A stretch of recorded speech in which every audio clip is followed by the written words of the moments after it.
research is highly technical, and just to have a brief information, the things that we are going to say this evening. A lecture structure, so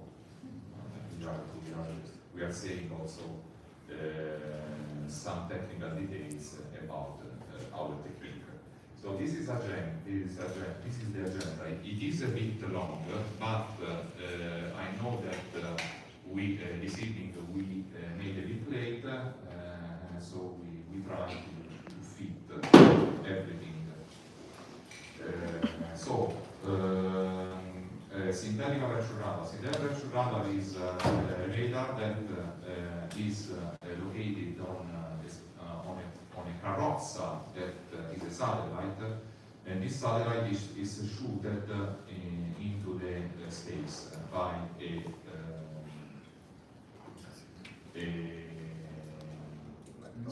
spaceship, by a rocket.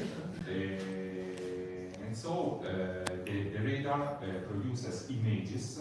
The images are produced belonging the radio frequencies, and the radio frequencies are standing inside 10 GHz approximately, having a certain bandwidth that is proportional to the resolution. So the spatial resolution is this, and is this one here, delta, and is measured in meters. It's equal to lambda, which is the wavelength, times r. It is the distance, the satellite target distance over 2 times the aperture. Synthetic aperture radar, the more the aperture and the better is the spatial resolution. The spatial resolution is a physical indicator that that measures the capability to detect separately 2 targets. Okay, so it's a minimum distance for which 2 targets can be separated by the measurement system. Okay, and this is proportional to the aperture. The aperture can be intended like the telescope aperture, no? Or the aperture of a microscope. So any measurement system that produces an image is characterized to have an aperture. That is very important. This my phone, you have your phone, has a camera, on your phone. That camera has an aperture that makes photographs, and these photographs are encoded having a certain resolution according to the aperture. So also the radar is a camera, but is a different camera because the images are encoded, are produced according to the orbital evolution of the platform. The orbital evolution is because the satellite, when it's shooted into the space, is shooted with a certain velocity. And this velocity, we have the satellite that rotates around the Earth, pole north, pole south, north pole, south pole, and it belongs 90 minutes to make this revolution, north pole and south pole. According to the maintenance of the orbital momentum of that is a basic physical law, this rotation is constant. Okay, it has a constant orientation, and inside this ring, the Earth turns during the day. Okay, so every day the satellite is capable to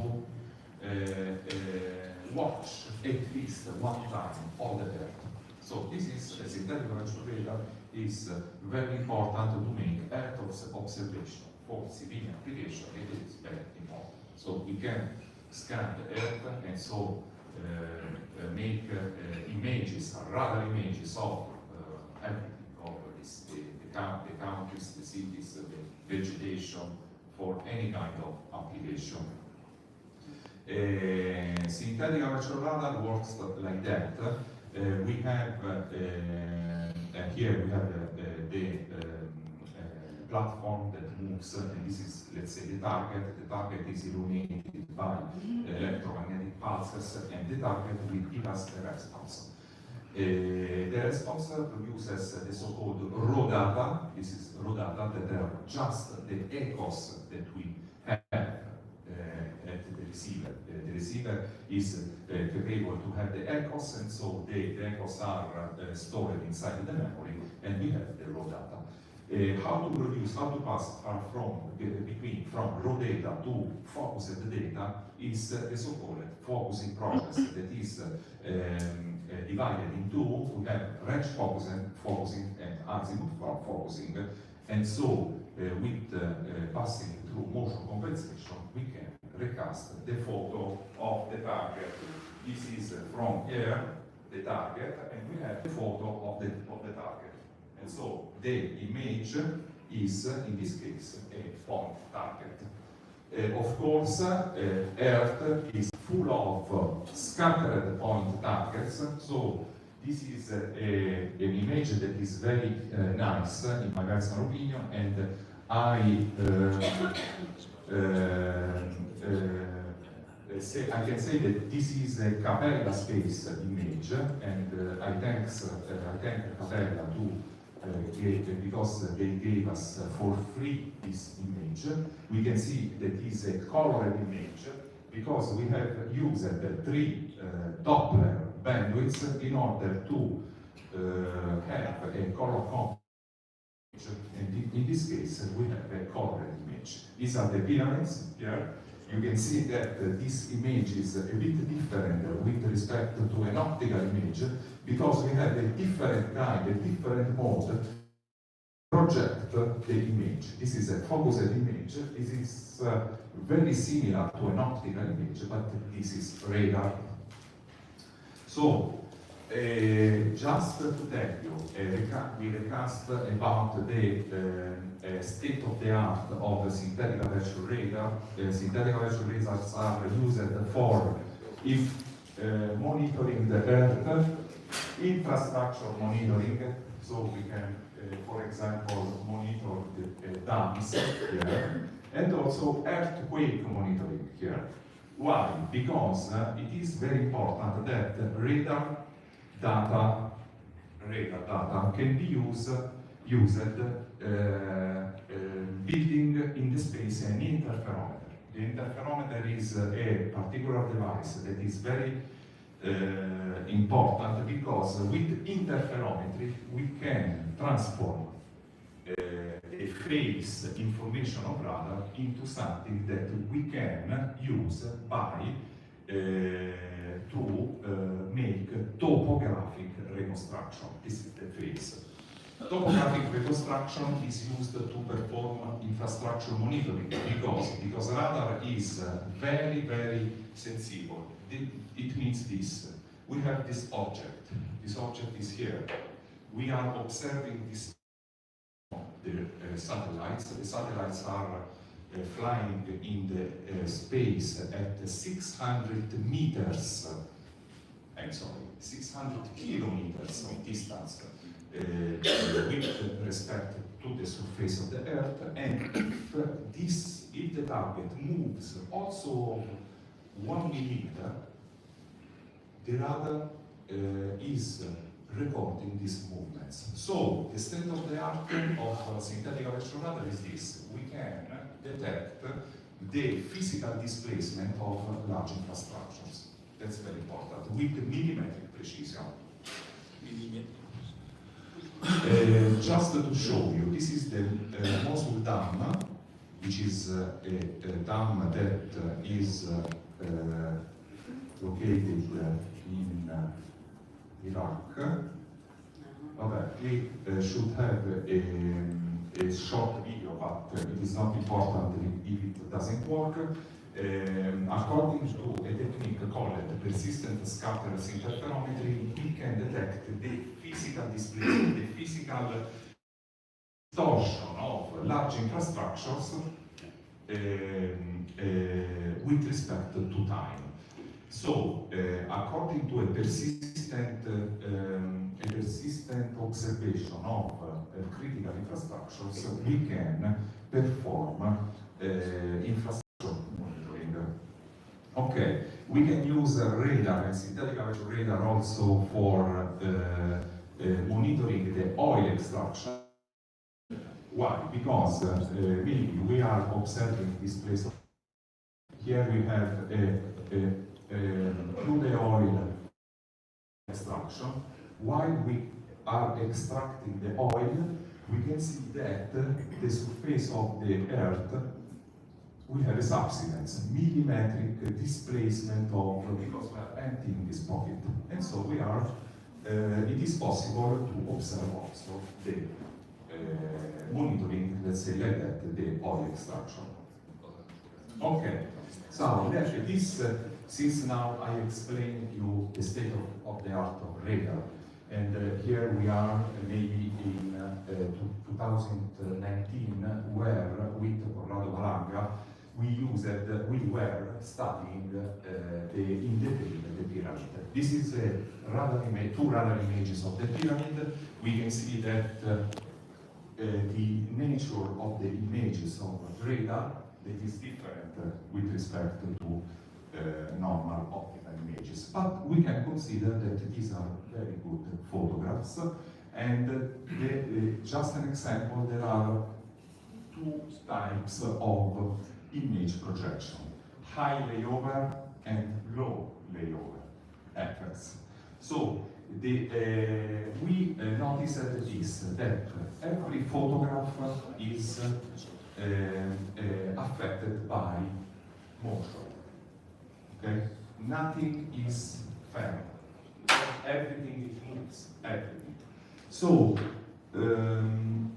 we tried to estimate these movements here. It is naturally embedded inside the synthetic aperture radar images. Doing this, why we wanted to do this? Because vibrations, we noticed that the Doppler information that we use to focus synthetic aperture radar images recast inside the acoustic bandwidth, which is very important because acoustic information penetrates very much the matter, and so we were interested to watch inside the matter. We used a software that was based on the so-called Doppler sub-apertures. Look here, we started from raw data. We designed some filters. Here you have the frequency, an azimuth frequency and the range frequency. The range frequency that determines the range that was captured entirely. We made some blanking on the azimuth orbital information, and then we produced this sliding window in the frequency in order to transform a static image into a frame rate having a lower azimuth resolution. Doing this, why we did this? Standard SAR processing methods are based upon the so-called stop and go approximation. It means that here we go back. If the target that is moves, in this case, not with a millimetric physical displacement, but with a sub-millimetric displacement, so it means of physical motion. In this case, the radar will record this information in terms of Doppler centroid anomalies. Okay? So in this case, we found a method to transform electromagnetic impulses, so the physicists call these photons, into something that are recast inside the acoustic information. Photons, yes, sound. Okay. If you have some question, you can also interrupt. So, we found also that there is a photon-phonon interaction, because everything that is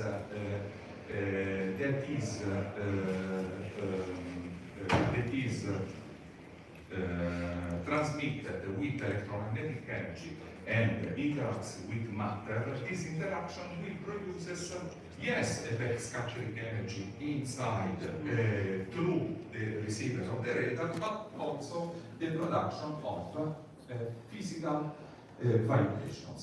Okay, that is very important. So we have designed a method to transform the information that has a light nature, an electromagnetic nature, into vibrations. So this is a vinyl reader here that I am very interested in vinyls. In this case, the electromagnetic transmissions can be associated to this device here, and the vinyl that turns is the air. Okay, so this is very okay. Our technique, yes, has been. I put this slide not to say the community that we have patented this technique that transforms electromagnetic waves into acoustic information, but we have submitted the patent in Malta. So that's only this. Okay. The first experiments that we have done using were devoted to perform infrastructure monitoring. That is very important. We go back in 2019, where in Italy collapsed a very important historic bridge which was located in Genoa, the Morandi Bridge.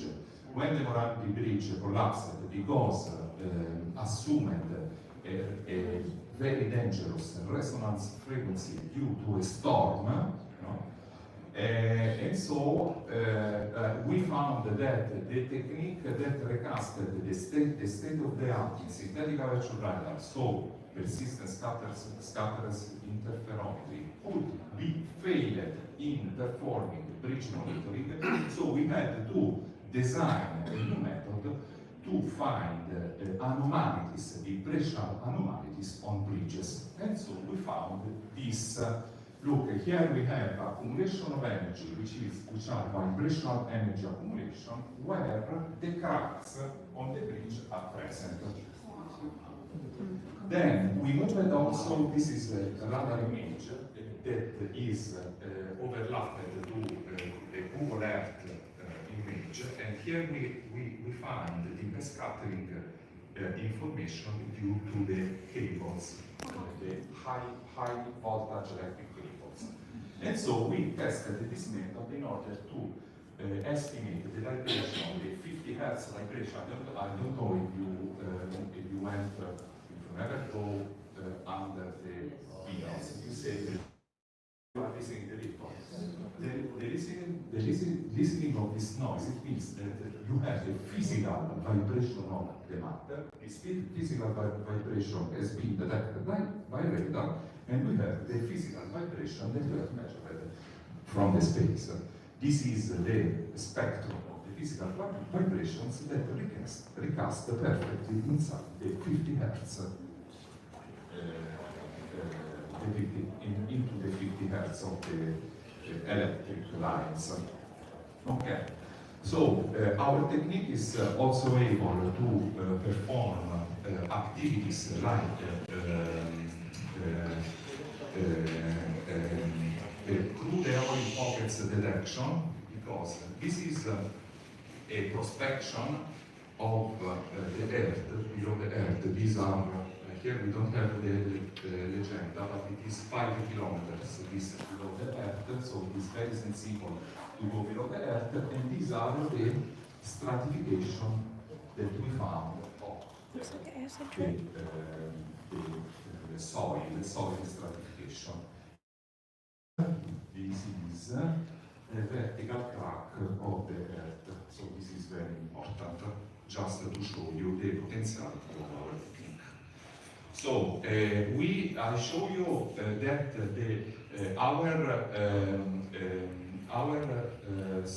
let's call it technique, it is extremely oriented to science, began in laboratory. This is my garage, and I show you that there is someone have some mess that is inside my garage, and so we did a simulation. We started from some water, a camera, and a computer. And here we have an initial image of our satellite. And then we have the dark, this is the Earth. We have some,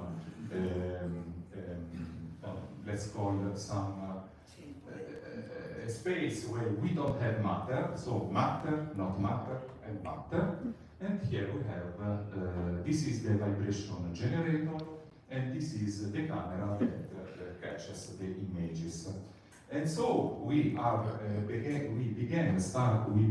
to perform vibrations, no? And these vibrations put the water into motion.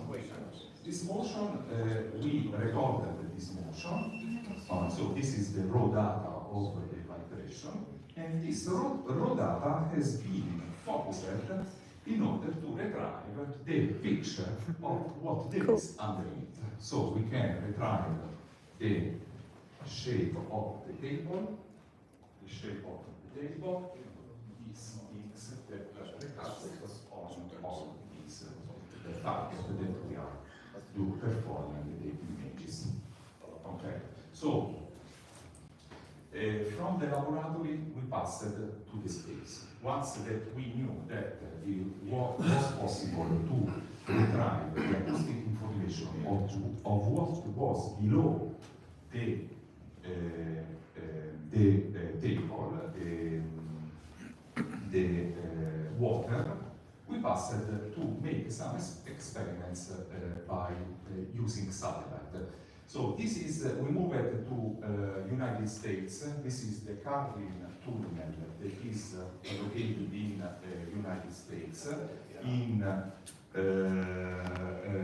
We have several tunnels, and we tried to follow inside this mountain the tunnel. Okay? And here we started to perform some images of what was present below the earth and inside the mountain here, and here, I'm sorry, and here, this is the picture of the tunnel that we are lifting from space. Look how it is clear, the representation of the railway tunnel that is inside the Carlin mountain. Okay? Then we move also on another target. This is an important mountain that is located in Abruzzo, where I'm born in Latvia, and that's my city. And inside the Gran Sasso, this is nearly 3,000 meters tall, 2,994 meters tall. And in the core of this mountain there is a physics laboratory. The physics laboratory is characterized to have vibrational tools inside, ventilators, machines, so they produce vibration. Schematic representation of the laboratory, and we concentrated our attention on this. Here, this is an interferometer of laser that is inside the laboratory. I'll give you the representation of the mountain. This is the tomographic, it is one of the first tomographies that we have retrieved, so you are seeing it a bit noisy here, but inside the mountain we can observe that there is it is called tratto del traforo del Cansasso. It is the piece of tratto, the tunnel that passes inside the mountain, and here we have the depiction of the laboratory here, and this is the interferometer. So it is scientifically proved that our technique works, because in this presentation I stressed everyone to take attention that we started from laboratory and we are passing now through the space. Okay. So then we have moved to scan inside other things, other infrastructures. So this is, we go back again to the Mosul Dam. This is the optical image of the Mosul Dam. So we can pay attention about the difference standing between an optical image and a radar image. It is still an image, yes, but it is different because it is black and white, a bit more ugly, a different projection of the images. But I can assure you that this data is more rich with respect to the optical data. Then we have applied this technique in order to scan inside this infrastructure. This infrastructure has been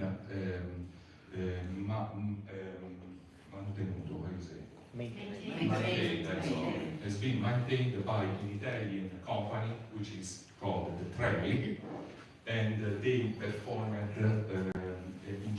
concrete injection on this infrastructure. Is that inside this infrastructure there is a tunnel here that passes through from one side to the other side of the dam. So this we are detecting the tunnel below the structure. We are detecting the concrete injection that made that the Trevi company made in order to stabilize the dam, and then we are also detecting the inside fissures, electrical fissures, the turbines that are inside the dam, because it is also an electric power plant. They are located inside here, an electric power plant, and so we can see that it is possible to retrieve very, very precisely the shape of, in this case, this is a Kepler turbine. We have two kinds of turbine. A Kepler turbine, which is a vertical turbine, and also another kind of turbine, I think it's called the Francis turbine, that is horizontal. This is the Kepler turbine. And also this other turbine here, that is this, I have to move a bit far away because you can see that this is the Francis turbine. Okay, this is the tomographic scan of inside, what it is inside the Mosul Dam. And so here, this is an augmentation that we made together with the Khafre. So we are moving slowly and to arriving into Giza, because we have to know where we have, from where we have started and where we are going to arrive. So we moved also to scan inside very huge mountains on the Alps, which is the Gotthard tunnel, and we have detected the pieces of the Gotthard tunnel, which is a railway tunnel, here, using this technique. From here.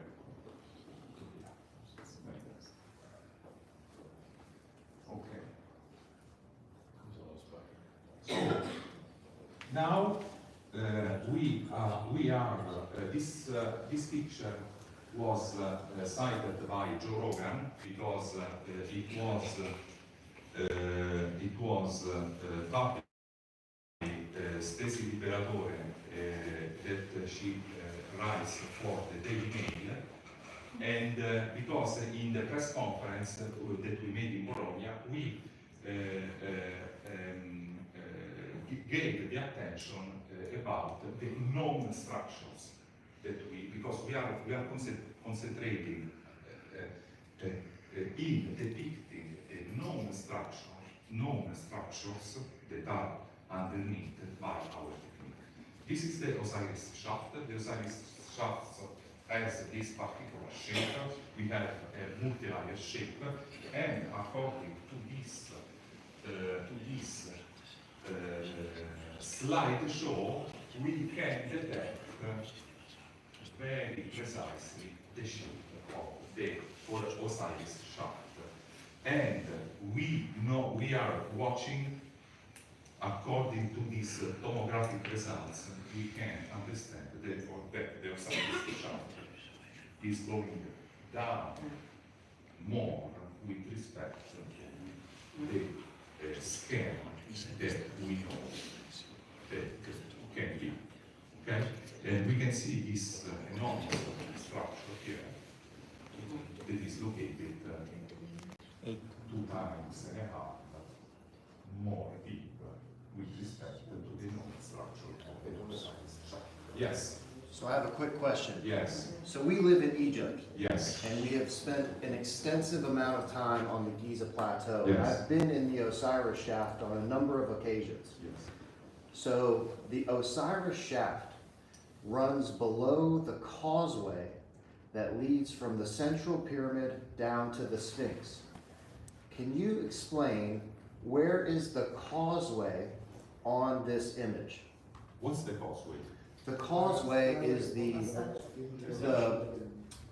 connection from the Eastern Temple adjacent to the Central Pyramid that runs down to the Sphinx. Yes. So the causeway is a limestone structure that's made of both bedrock and large blocks of limestone that connects the Central Pyramid down into the Sphinx. So, this causeway, in which depth is located? Surface. So, but the surface is this. It's up there. The surface. Correct. We have enhanced the view of this. I will send you the original. This is very important. Yes, This question. yes. It's very important, Right. because I show you other results Okay. where we see this limestone that you are saying. Okay. Thank you for giving me this question. Okay, because I it's very have many important. more. Now let me ask a secondary question. So the causeway itself Yes. is visible on other scanned data, but this one is calibrated to subsurface structures. Exactly. Okay. You gave me the reason because you are English, and so Sure. this in Italian. And I'm happy to help. Yes. But this result has been tuned in order to watch only the things that are below, underneath, and we have cancelled this because they produce aberration. So you watch only that because it is very high in terms of energy, of vibrational energy. Okay? Okay. Okay. Second question. Yes. Can you explain, so according to the conventional archaeology, Yes.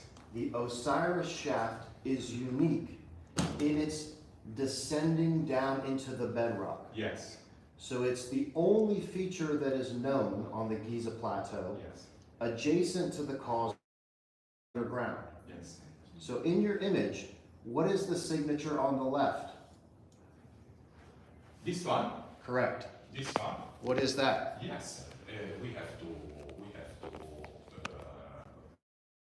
No. Something new. Yes. Absolutely. Yes. Okay.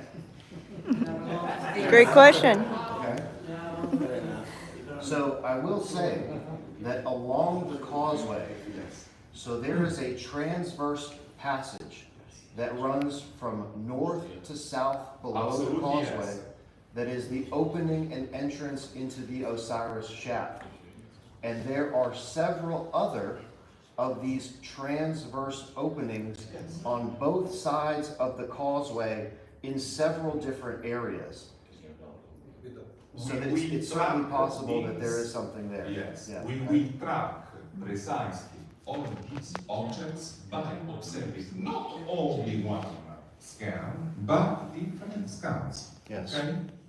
Okay, so now my final question for this point. Yes. So at level 4, that is where the Osiris shaft Yes. taps into a subterranean aquifer. Yes. That is the water table below that particular structure. Absolutely. And I yes. believe that it's an independent aquifer. We have chemical analysis data that shows that it's somewhat salt water, it's brackish water, has a very small content of sodium chloride. So it's an independent aquifer that's located directly below the Osiris shaft. Yes. How does the water table, and this has been one of the main criticisms levied against the technology, Absolutely, yes. is the inability to scan below the water table. Yes. So how, can you just clarify a little bit Yes. what we're detecting there below the third chamber? Yes. And how the water table might affect those interpretations? Thank you for this question, which I don't give you in this slide the exact answer, because as I told you before, we have enhanced some colors in order to make you see the exact shape Sure. of the Osiris shaft. Okay. But I give you the response of the answer of your question in the other tomographies Okay. that I will show you, and I show you the difference between what there is, let's say, dry, Yes. and then the things that are below the water. Okay. And I will tell you the physical, and I will show you, I will demonstrate you the physical phenomena that happens. Okay, very good, thank I you. have Thank a question. Thank you. How did it create that hole under it? I please ask you to repeat it, the question. Sotto, come si è creato quel buco? This, Mhm. this, okay. This is a anomaly of vibrational energy. Okay? Because below the earth there is something so hard that resonates a lot and give us on the top high energy. This is because of this is a manipulation of colors. You will see it black, but in reality it's red. High energy. Okay? So one more quick question, so related to that topic. Yeah. So on the Giza plateau, there are a variety of different mineral deposits Yes. in the bedrock of the Giza plateau Yes. with different densities. Yes. Are the readings of the radar technology Yes. capable of picking up different densities Yes. of material? For example, like you were saying, the big signature at the bottom of this image is picking something that possibly has a greater density Yes. than the surrounding limestone. Absolutely yes. Okay, I think this is also very important in understanding what's happening on the Giza Plateau, because there's significant mineral deposits specifically related to iron ore minerals that are below all of these structures. Okay, so another question. I want to be able to understand this. So, for example, when we're looking at this raw data here, are we looking south or east yes, to It west? is my fault. It's my fault because we are compiling a scientific article that will be accessible in preprint very soon. And here, purposely, I did not put north, south, east, west, because we are recasting precisely the coordinates, so we are scanning the old tomographies, and so we have to still put the coordinates, and here we put the height, and the coordinates. Right. It's my fault that I did not put the coordinates. It's okay. So again, I'm trying to But make sure. I remember. Let's say the Khafre period. There is the Sphinx. Yes, The Osiris shaft, I think, is here. I'm Correct. not very expert. Correct. But I think it's here. yes. So the tomographic line is like that. Okay. East Okay. and west. So this image is looking north-south. Yes. Yes, Absolutely. with the yes. causeway running Yeah. along the top. Yes. Okay, okay. Very good. I'm sorry if I have. Oh, no, it's okay, it's okay. Be prepared for more. And I'm sure you These are have the great. answers. Thank you very much. Yes, this is very good. Okay, please continue. No, you can't. Here we show also past results concerning but I show you this because this I think we saw, everyone saw these results, but only to show you other validation of known structures. So this is the Z, the tomographic result of the Z that is present inside the okay? Oh, know which hold on one. 1 second. Before, And then I know what you're gonna ask. this started here, and I say today, you see, I say, this is the very famous corridor, short corridor, 9 meters I think long, yes, 9 meters, corridor that Professor Zakiawas discovered inside. The small boy. Yes, the chevron, so below, Yeah. yes, behind the chevron, okay? And then you can see inside, in the videos that shows the camera inside this short corridor, there is a room. So, a room. Yes, it is a room. Here there is a room. Okay? So when Professor Zakiawas we discovered the room, here there is the video. Today is which day is today? 14. This is the room. Okay? Okay. So on the image, We have 60 slides. okay, I have 100 questions. Okay. So on the image on the bottom left, we can see a signature indicating This. yes, that This is entire image. this is the big void. The big void, yes, that's what I This is thought. the big void. This is the big void. Correct, okay? Okay. Okay, so we can see a signature there highlighting the area around the Queen's chamber. The Queen's chamber, yes, this one, is the correct, chamber. yes. We have a good signature Yes. from the radar showing the Queen's chamber. Why is there not a signature detecting the Grand Gallery? Okay. I tell you the answer. Okay? Please watch the video of Professor Emilio Del Giudice. Emilio Del Giudice. On YouTube. Emilio Del Giudice. Okay? Then once somebody told him, Professor, why? I don't remember the question. Okay? He gave this answer. Why? Why? E perché?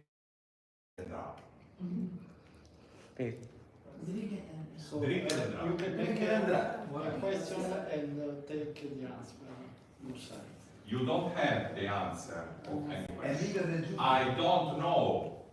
Okay, I don't know. good, okay. It's Okay. to say that, yes, yes. Okay, Okay.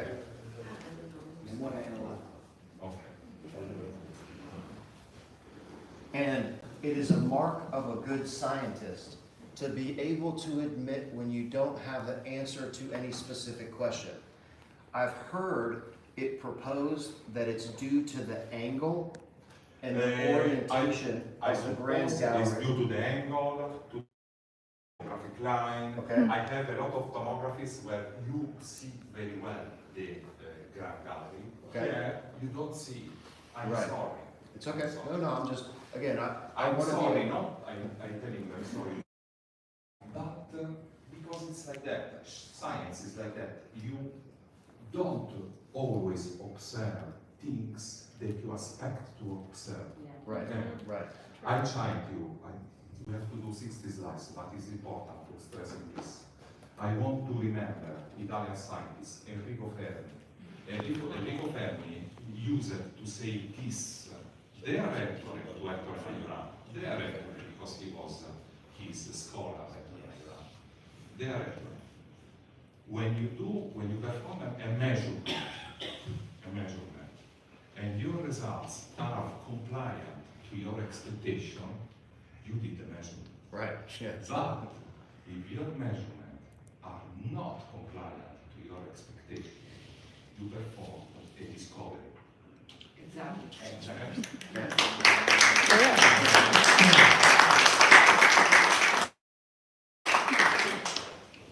So, this is the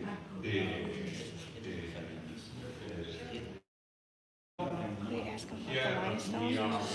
Okay. I'll do We that. respect a lot, Professor Yawas, we respect a lot the paper that they published after our publication.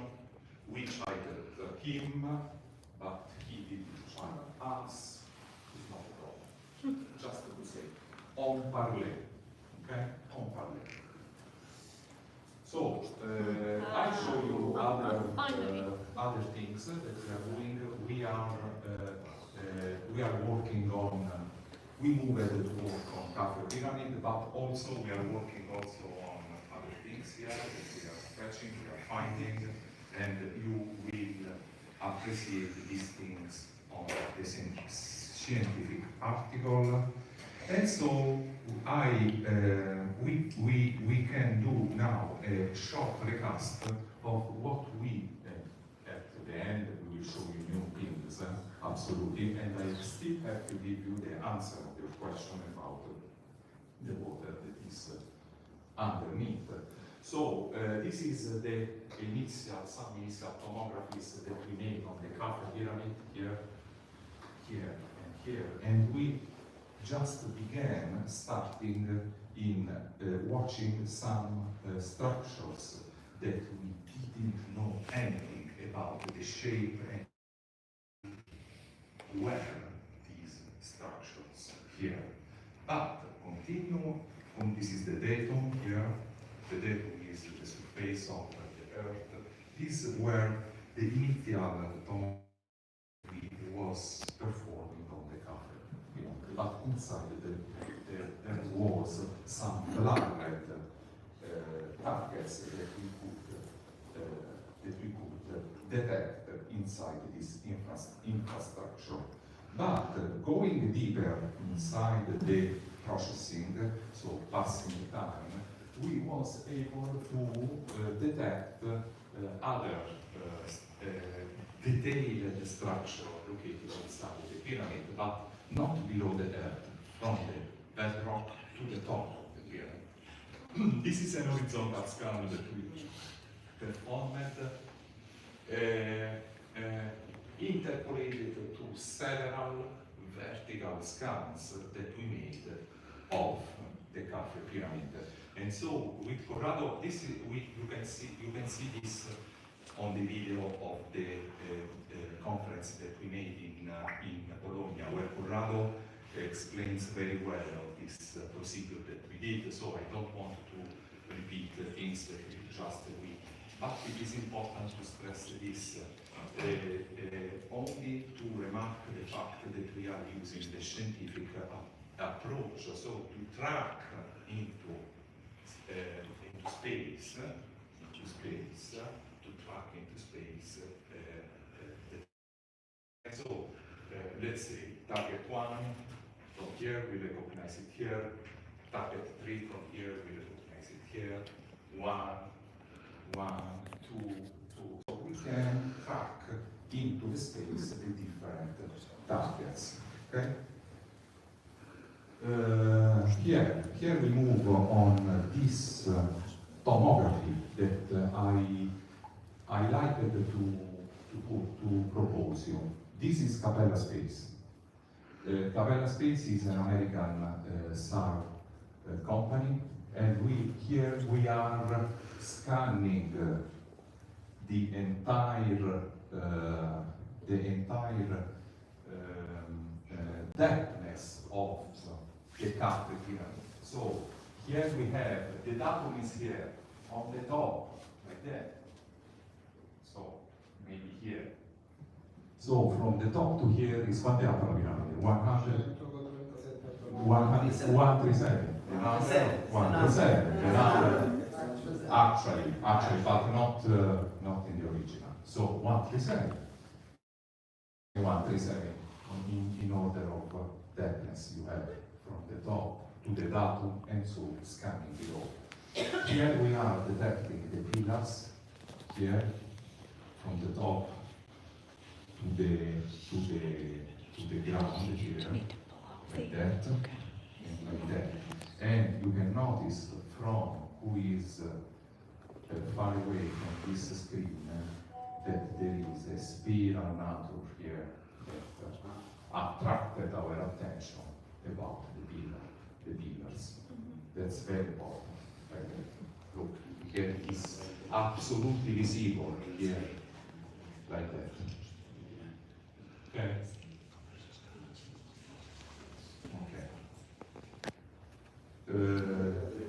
Come? No, grazie, perché mi piace. And here also you can see this nature like that. It is very important. This. Okay. They are parallel, yes, I know. We can have perfect images, very detailed images. We are watching things from space, from 600 kilometers of order, of height.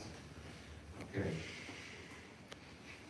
Here are some details about the 5Zs yes. So you mentioned before that when this technology is implemented for detecting geological reservoirs of petroleum, Yes. the radar can detect the subsurface strata Absolutely. and fluctuations of the densities of the bedrock. Yes. If you go back one slide, Yes. is it possible that this is also a signature of No. bedrock density or geological strata? No. Okay. Because the previous image that I showed you was made with the part of the software tailored to have that. Okay. Okay? Okay. Okay. This is tailored to have the retrieval of the let's call it alternation of high density, low density, high density is different. It's a part of the software that is different. Okay, this is tailored to have this. I don't know if I explained. Okay, so the software that generates this image Yes. is calibrated to eliminate the fluctuations that would occur in the bedrock and to detect things that are abnormal within the bedrock. Absolutely, yes. Okay? Hmm? Okay. Okay. Thank you very much. That's a good point. And yes, because I can calibrate the software to find the structure, the magnet structure, and calibrate the software to use it for purpose, for using it to detect pockets of the oil, to make other things. But with this, we have calibrated the software in order to find the kind of nature of the targets that are located under. Okay. Go back again from the datum to the top, so we are inside the Khafre pyramid, and only to show you some details of the structures that we found inside. That are like layers, no? So they can be. We can think to be similar of the Z that is located inside the Khafre pyramid. But here a bit less, maybe, but something like that. But it is very important that these structures are connected they are encapsulated. Okay? Here we are counting also 5 that are structures here, and the tops of it can be the heads,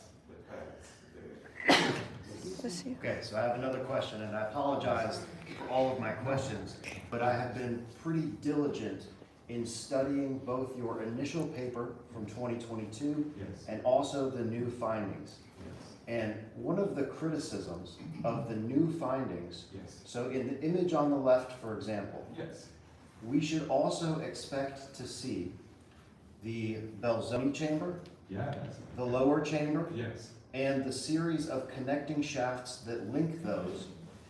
Those chambers are excavated directly from the bedrock limestone of the Giza plateau, with the exception of the ceiling beams of the Belzoni chamber, which are Yes. limestone masonry blocks. yes. Can you clarify what is the explanation for the software not detecting the known chambers at this stage? And I saw, Armando, you had made a post on Facebook regarding the potential of a, quote, limestone slab that may be different from the bedrock limestone of the Giza plateau itself, that was somehow interfering with the signal and the detection of the known chambers. So again, there should be 2 chambers visible somewhere in the image.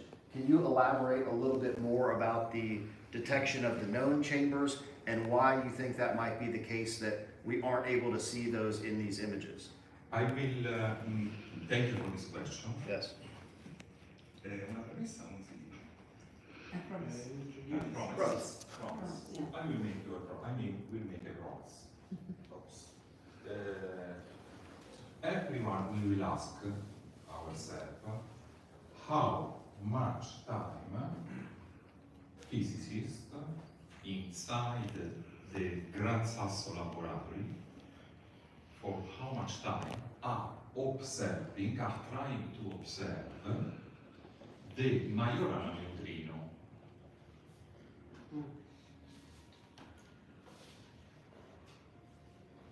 They know that there is, but they can't observe it. Okay. This is only to tell you that expectation on measurements are not satisfied. And maybe the answer to my question can be given by Sabine. Okay?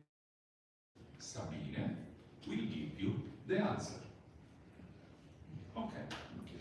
But this is the premise, the promise. But now I give you the answer.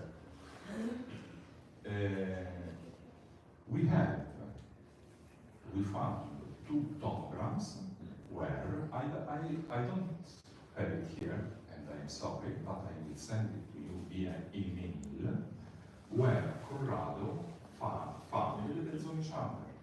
The Belzoni chamber is a bit small, and in Italy we say non si può cavare sangue dalla rapa.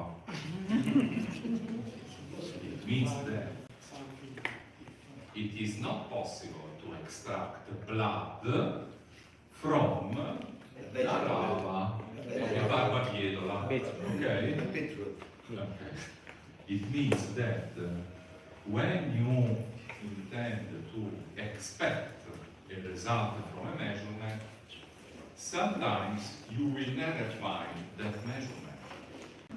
That's why I am citing the physicists, so because they are fetching the neutrino of Majorana.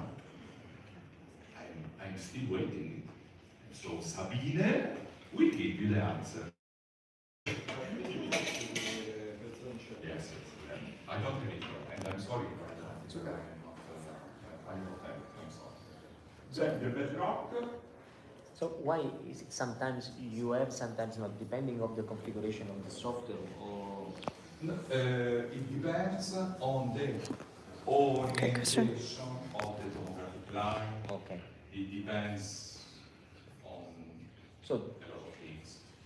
also the different satellite could give you different results. Satellites, Also the material, the limestone too.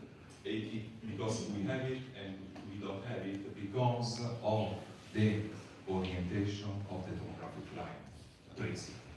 Okay, maybe like that you don't observe, you observe nothing. Maybe if you move a bit the tomographic line, it is favorable to have also the result.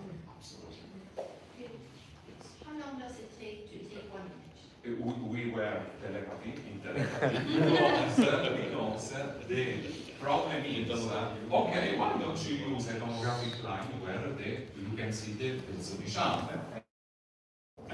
But to have this result, we have to spend 3 weeks, no? And in 3 weeks, I forgot also how to, because we have to do pixel by pixel scan in order to have the result. 3 weeks, and how much time I have to wait, okay? But I have it, and I will show it to you. Okay. Okay. Other results, only to show you the pillars that are going. Why we are not watching 8 pillars?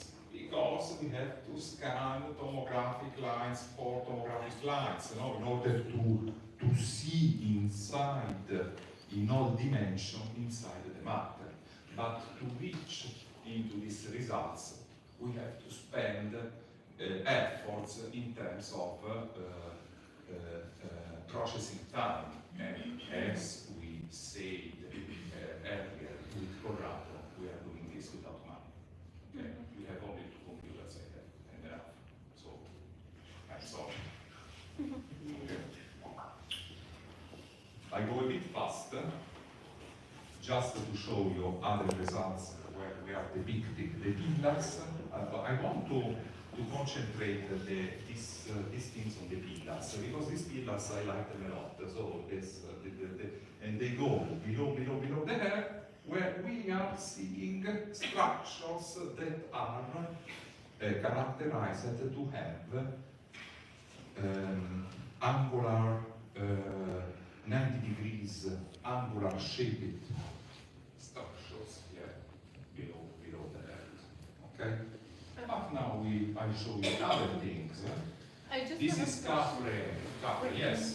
The pillars you mentioned, they are in water or there is water in them? I collect your question and I So answer together to when together to you, because I show you All right. the results. Thank you. Where the water is taken into account, probably, because here you are doing measurements with a certain probability. Because measurement means statistics. Where is the G? Here. Deviation. Okay.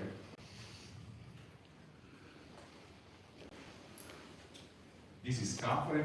I'll show you the pillars of Khafre. So here, this is the so-called, this is Khafre, tomographic line. Here we have the orientation, 1, 2, and 2. These are the pillars that we are there. This is the face, the limestone, how you say it? Yes. Please ask me the question, Filippo, why we are not seeing the top of the pyramid? Why?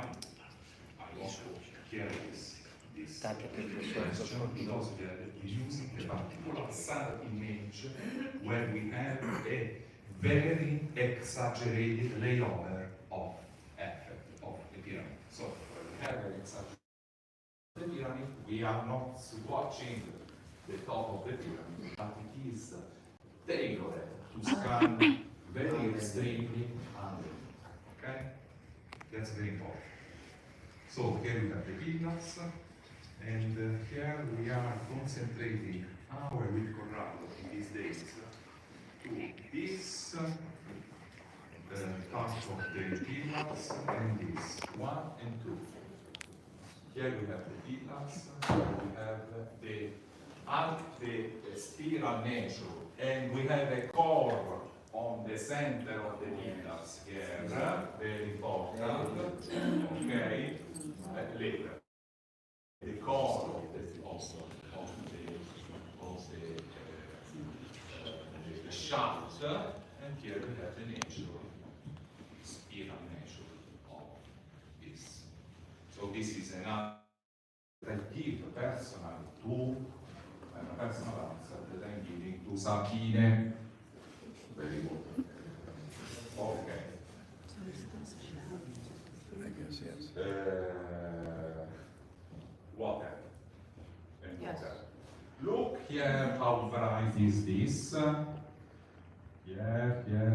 And then the brightness is collapsing abruptly. Okay?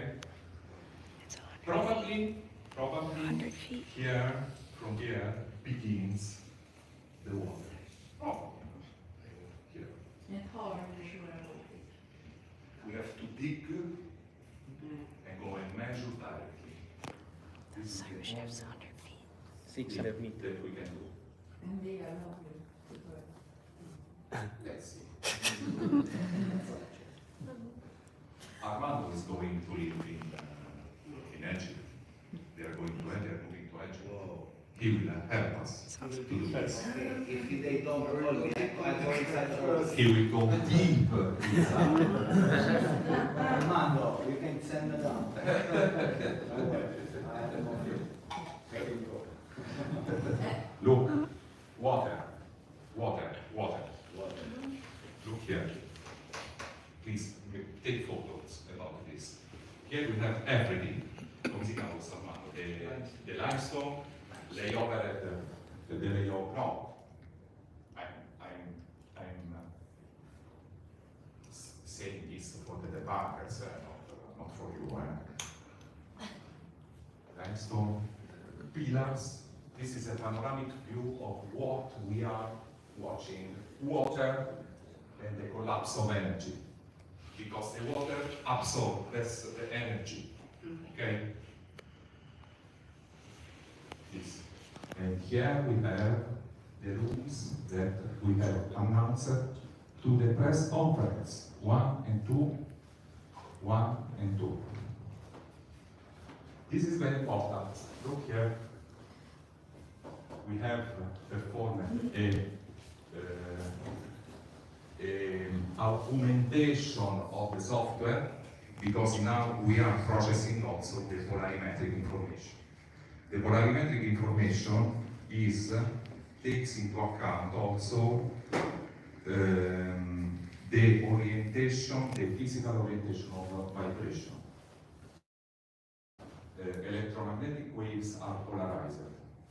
Polarization indicates the orientation of the electric component field of the electromagnetic waves. So we can have electromagnetic vertical, horizontal, and also circular as we want. Okay?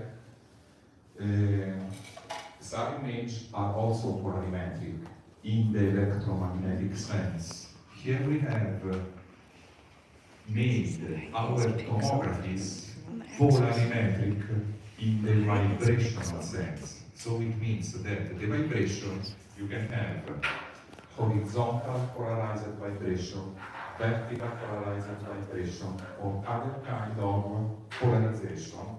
And according to this, we have installed, we are showing the vibrations on 3 channels, 3 polarization, horizontal, vertical, and oblique. Okay? And here we have the targets. Sorry, so il field is like a telefield. See, yes. This is a color composite code. The so-called Pauli representation of the information. I told you this evening is highly academic, this lecture. So thank you for the questions that you raised. I appreciate a lot also of your questions. But here is important.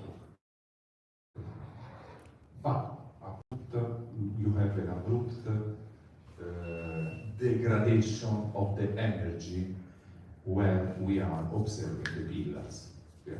How I many think feet? that this is the confine, come si dice? The boundary of the water. I'm sorry because I'm What's also the depth? How many feet? There's Half tile, come si dice?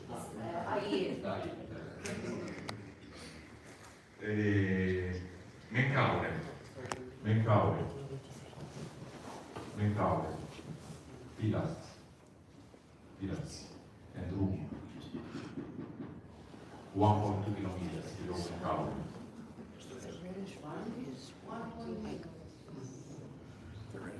Menkaure, spiral nature. Here. And the room, please, catch a photo here. The room, yeah, below Menkaure, jail. Here you got the room. 1,400. 1.2 kilometers. How big is this? How big is this room? This is like Menkaure. I mean, Like Menkaure.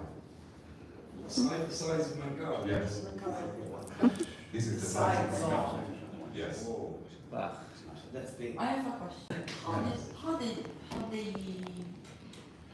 they manage to build it? How they No, I'm not going to answer that question. No. How do they manage to build it?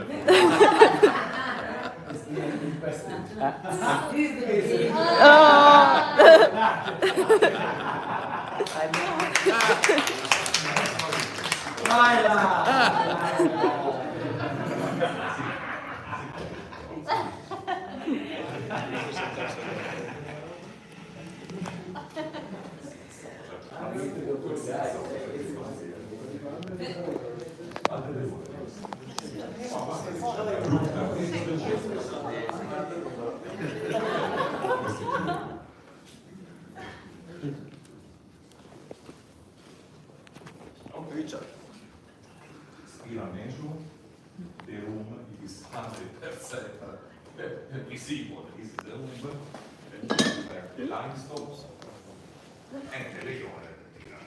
Okay? So for the debunkers, why we going and see that? Because here you have the layover effect. Okay? You have a question? I have feet. Okay. Yes. Yes. Yeah, quick question. On the prior picture, those little areas that are way down below, do you know about how big they would be? The areas that are no. The orange areas that are These. no. Orange. The orange areas go down. There. These. How big are those areas, and is there any speculation on Yes. what would be there? How large or at which depth? How large the rooms are or the areas are? Thank you for this question. We are studying it, but they are comparable with the largeness, with the dimension of Menkaure. So the chambers are the size of the pyramid itself. The chamber is big like the pen. Okay, so in other words, it's a big area underneath. Okay, that's cool. That's good. great question. Well, that's an interesting observation, because what you're saying is that there's an area way down below, and I'm not sure exactly how far that would represent. 1.2 kilometers. 1.2 kilometers. Yeah, long ways. Yes. Long ways down. A totally open area.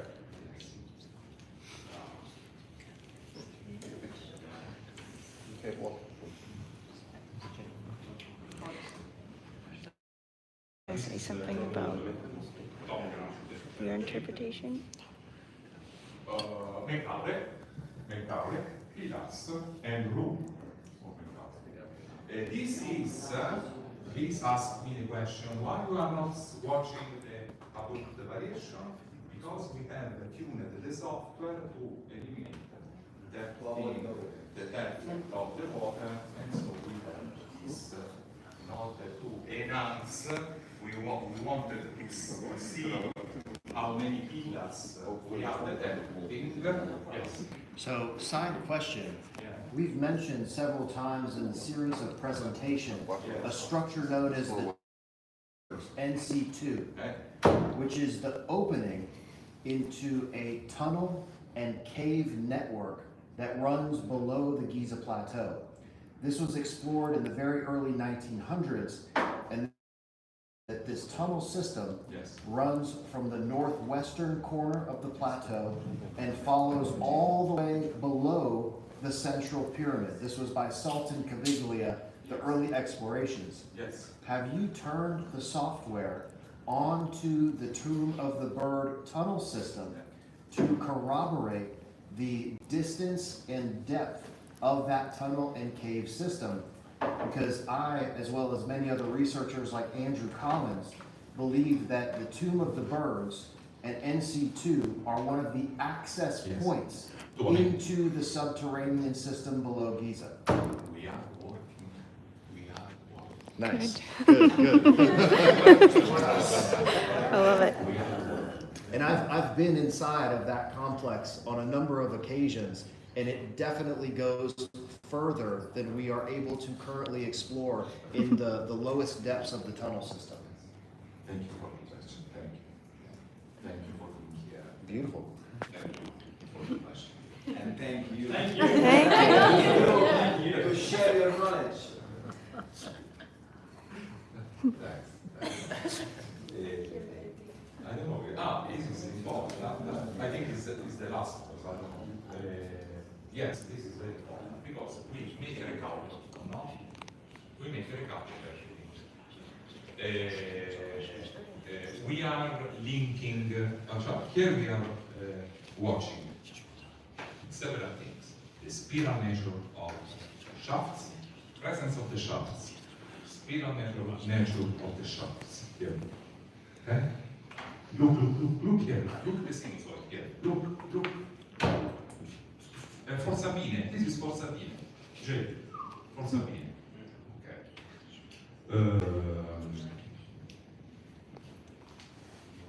Rooms.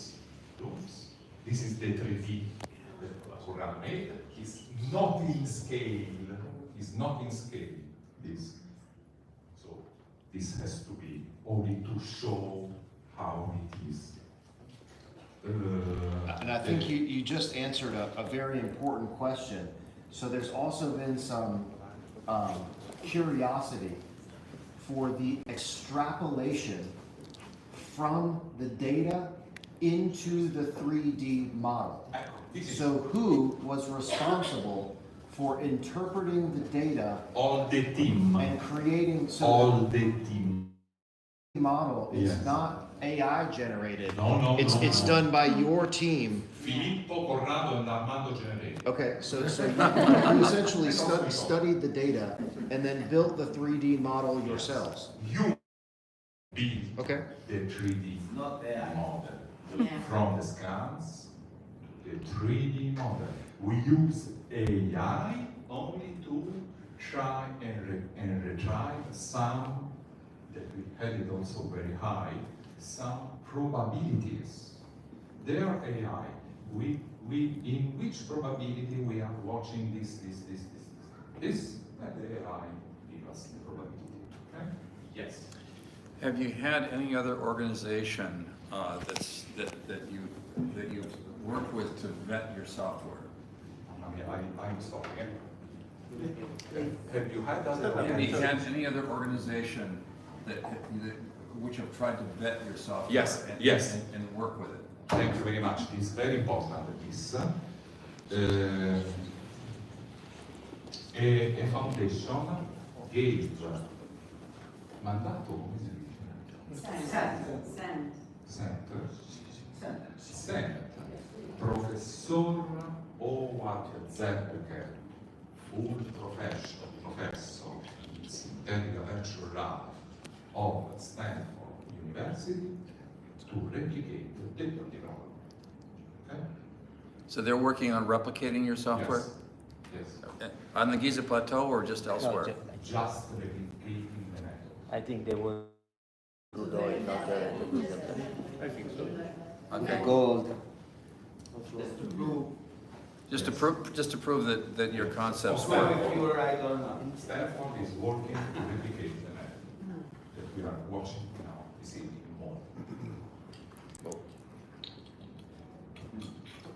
I think that I am a bit tired. Why? Question. The question. I am destroyed. Would you like to rest a bit? It's my question. Let's see. Now you can ask me, yes, because I think I have finished. No. Because there is a very important thing that I have to show you. You have time, huh? You have time? Of course, we can view it. We're here now. We're already here. We are collaborating with Trevor Glass in that I chat here, and I thank him because he's a good guy, and we are also we are working on Giza, okay? We know that in Giza there are shafts that are visible from the surface. I have never been on Giza. I'm working on Giza at home in Corciano, Perugia, where I live. But I wish to go one day. Allora, Trevor gave me this image where he shows several shafts that goes from the surface, goes below the earth, underneath. We found out with our tomograms that there are three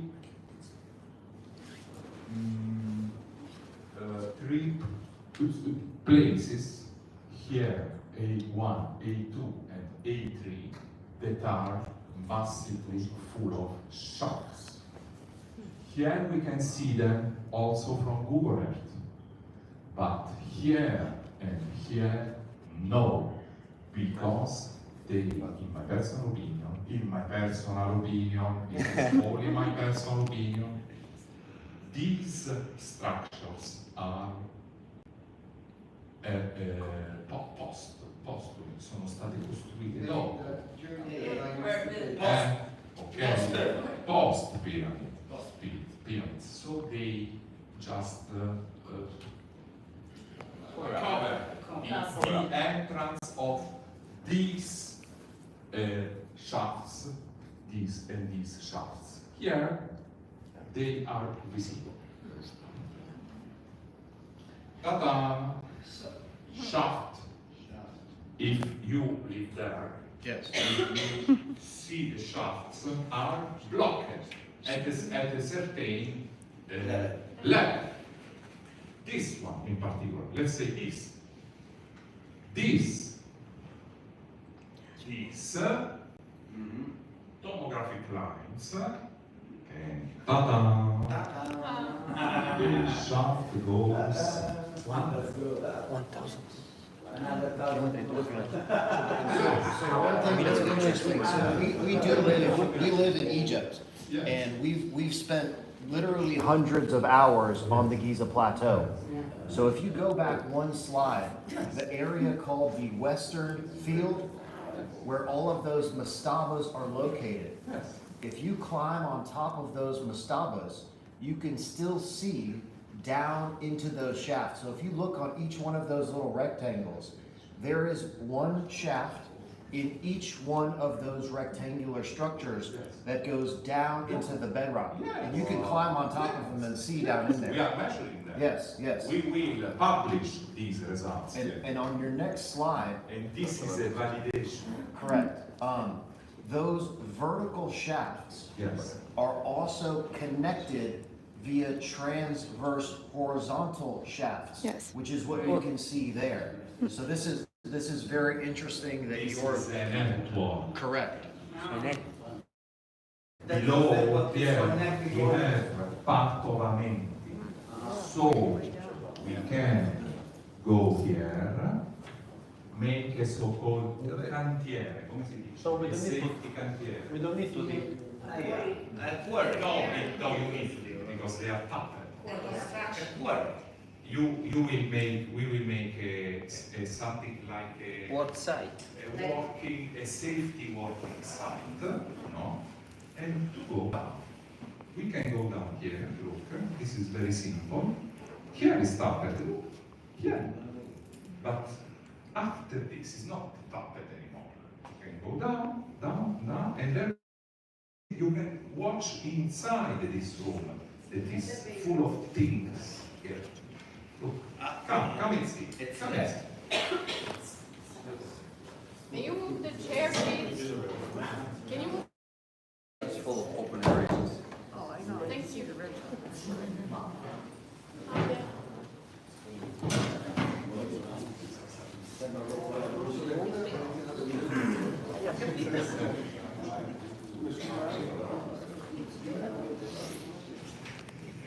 Okay. So I told you there is something new. Yes.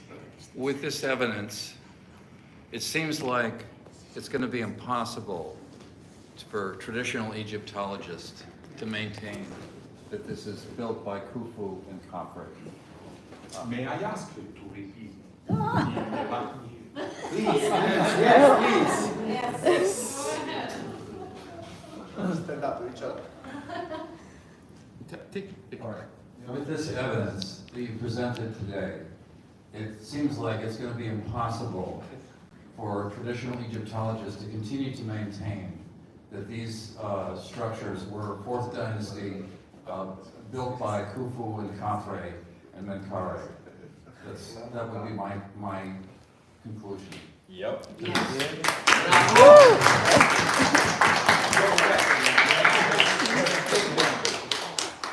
Your question has the answer. It's embedded with the answer. In my personal opinion, the only answer is excavation. We want to have the permits to drill on this plateau and to discover or to see, to watch with our eyes what lies beneath the plateau. Right. So we want the permits to go there and to start the excavation and to explore the networks beneath the pyramids. It's the only answer. God bless you.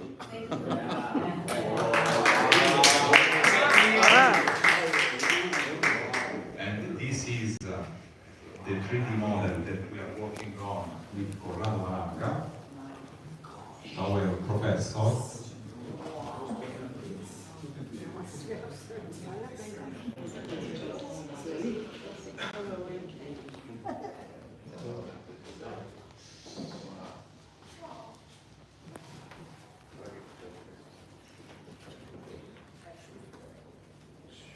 I tell you that the work is absolutely not finished, and then I will tell you, we will the agenda of the meetings that we are having from now into 1 year, where I think that one of the most important meetings, it was Malta, because here we are showing this.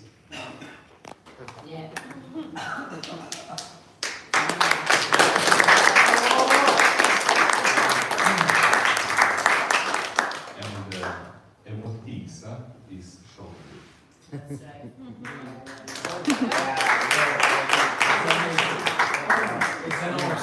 It's a major follow-up. Yeah, I show Coming up soon. the last. There's one. Whoa.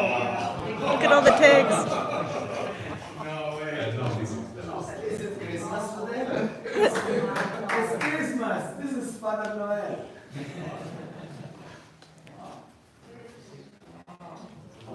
I have one more summary point for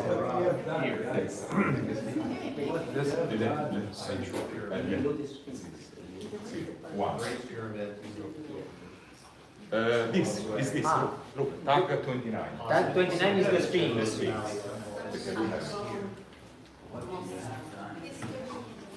It looks to me more and more from just from the base of each. Yes, absolutely, I agree. It seems But like it can be also not always. Oh, yeah, no, I finished. Initial impressions will be that there will be some collaboration. 29 is the Sphinx. So we move to the end. I- I just Ah, that's very interesting. Tag 29? Oh, I see. So Simone was saying. Filippo, can you send them that 29 this is target 29 and target 28 is the shaft of the Sphinx, one shaft. Here we have the group of the shafts given by Trevor. So they are more than these, but we are indicating the 3D only the shafts that we are sure that we studied because we are scientists and we put in the results only things that we have measured. These are the shafts of Menkaure, there are four,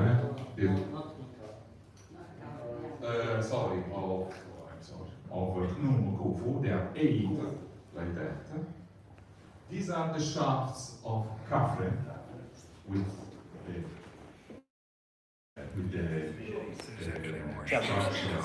below.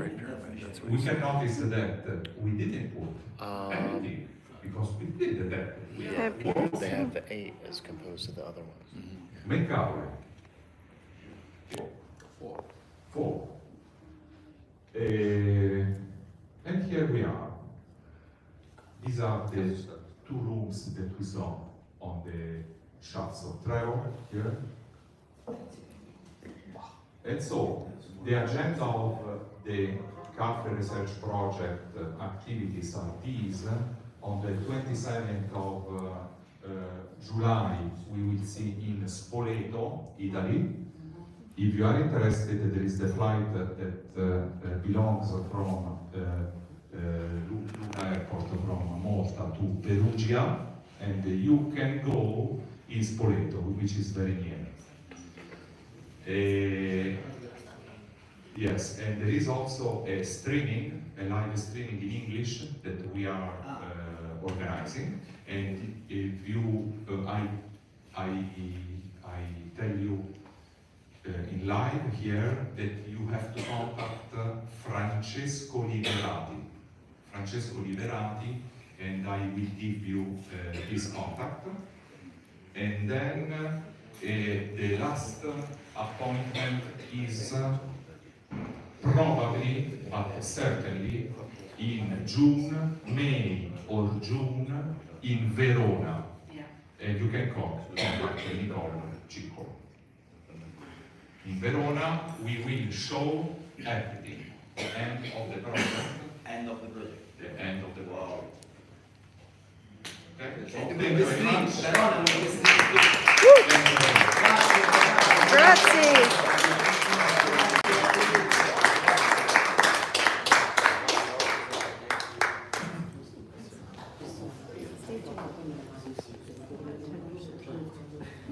My name is Alessandro Ramla. I explain